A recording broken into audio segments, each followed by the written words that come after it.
আল্লাহর খাতায় নামাজ চোর, সহজ কোনো বিষয় না। আপনি 5 ওয়াক্ত নামাজ পড়েন, অথচ আল্লাহর খাতায় আপনি চোর, নিকৃষ্ট চোর, অন্য চোরদের চাইতে জঘন্য চোর। কারণ আপনি নামাজ চুরি করছেন। কিভাবে নামাজ চুরি করছেন?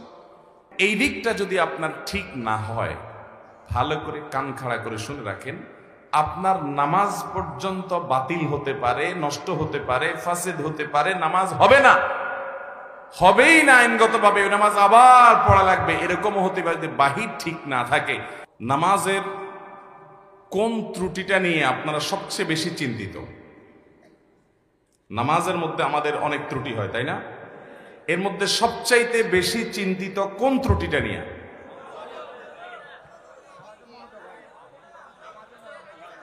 মনোযোগ হয় না, মনোযোগ থাকে না, এটি হলো সবচেয়ে বড় সমস্যা।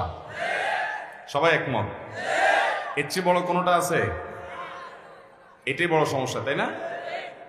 মাশাআল্লাহ, আছে। আরেকজন বলছে, বলেন তো কি আছে? তাড়াহুড়া, ধরে ফেলছে। মাশাআল্লাহ। দেখেন, এটা ঠিক যে একজন মুসলমানের নামাজ সুন্দর হওয়ার জন্য 2টা জিনিস লাগবে। কয়টা জিনিস? আমার সাথে বলতে হবে, কয়টা জিনিস লাগবে? 5 ওয়াক্ত সালাত আল্লাহর কাছে গ্রহণযোগ্য হওয়ার জন্য, সুন্দর হওয়ার জন্য, এটা জান্নাতের চাবি হওয়ার জন্য 2টা শর্ত, 2টা জিনিস লাগবে। একটাকে বলা হয় খুশু, আর একটাকে বলা হয় খুদু। খুশু মানে হলো নামাজের ভেতর, আর খুজু মানে হলো নামাজের বাহির। বাহির এবং ভেতর এই 2টা যদি আপনি সুন্দর করতে পারেন, ভাইরা আমার, আপনি সেই নামাজি হতে পারবেন যে নামাজের নামাজ তাকে দুনিয়ার সকল মোহ ভুলিয়ে আল্লাহমুখী করে দেয়, যে নামাজির নামাজ তাকে জান্নাত পর্যন্ত নিয়ে ছেড়ে দেয়, যে নামাজির নামাজ তার জান্নাতের চাবির ভূমিকা অবতীর্ণ হয়, যে নামাজির নামাজ আল্লাহর সঙ্গে তার মেরাজের ব্যবস্থা করে দেয়, যে নামাজির নামাজ আল্লাহর সাথে মুনাজাত এবং কানাঘুষার তৌফিক এনে দেয়, যেই নামাজের নামাজ আল্লাহর সবচেয়ে নিকটে নিয়ে যায়, সেই নামাজি হতে হলে, সেই সালাত আদায়কারী হতে হলে, সেই মুসল্লি হতে হলে 2টি জিনিস লাগবে।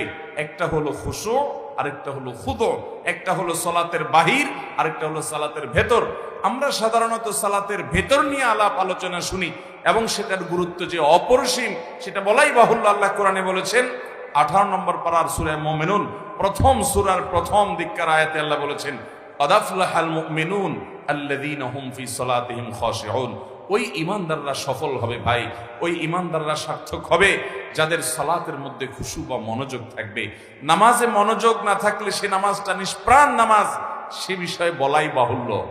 কিন্তু আমি অন্য বিষয়ের কথা বলতে চাই, কারণ মনোযোগ নিয়ে আমরা সবচেয়ে বেশি চিন্তিত এবং মনোযোগ নিয়ে আলোচনাও কম বেশি আমরা শুনি, কিন্তু নামাজের বাহিরটা নিয়ে খুব বেশি আলোচনা হয় না।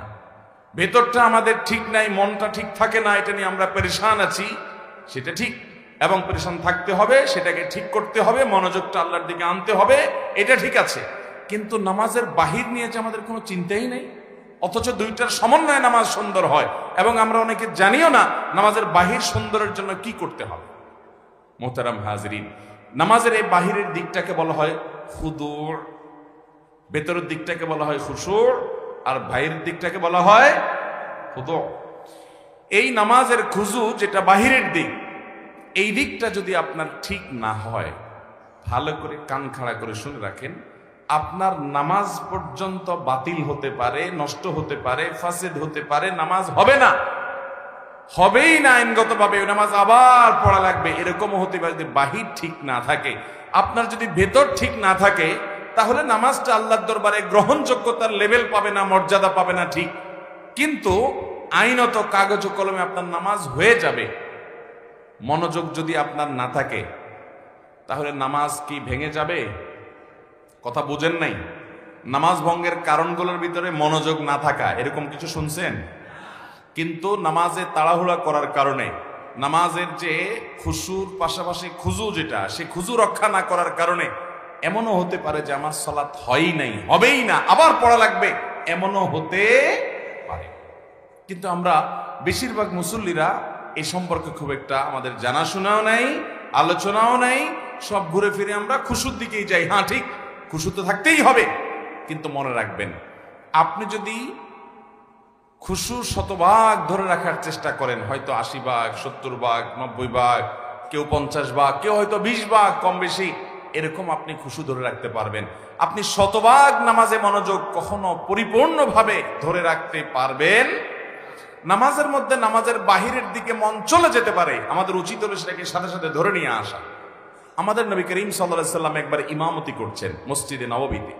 তিনি ইমামতি করা অবস্থাতে, আজকের মতো হয়তো দালান কোঠালা মসজিদ তো ছিল না, ইমামতি তিনি শুরু করেছেন। সালাতের মধ্যখানে হঠাৎ একটা বাচ্চার আওয়াজ, কান্নার আওয়াজ, চিৎকার চেঁচামেচি।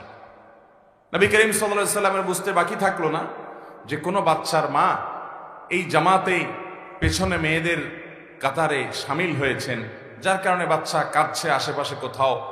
এই বাচ্চাকে ধরার জন্য তার মা নামাজের জন্য পারছে না, সে নামাজে মাশগুল আছে। নবী সাল্লাল্লাহু আলাইহি সাল্লাম নামাজকে তুলনামূলক অন্য সময় যেরকম দৈর্ঘ্য নিয়ে পড়েন তার চাইতে একটু কম দৈর্ঘ্য পড়ে সালাম ফিরিয়ে শেষ করে বললেন, কার বাচ্চার কান্নার আওয়াজ শুনতে পাচ্ছি, সে গিয়ে বাচ্চাকে ধরো। তাহলে এই যে নামাজের মধ্যে বাচ্চার কান্না, সেদিকে মনোযোগ নবী করিম সাল্লাল্লাহু আলাইহি সাল্লামের গেছে। মানুষ হিসেবে আওয়াজ হলে সেদিকে মনোযোগ যেতে, কিন্তু আমাদের চেষ্টা থাকবে মনোযোগটা ধরে রাখা। কিন্তু যদি কোনো কারণে মনোযোগ আপনি ধরে রাখতে পারেন নাই, আইনত কাগজে কলমে মাসালার দিক থেকে নামাজ হয়ে যাবে, কারণ নামাজের মধ্যে এত % মনোযোগ থাকতে হবে এরকমটা ফরজ বা ওয়াজিব নয়।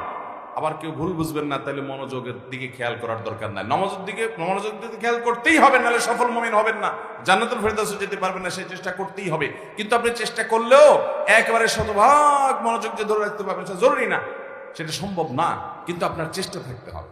মুহতারাম হাজরিন, নামাজের খুশুর পাশাপাশি খুজুটা যদি ঠিক না থাকে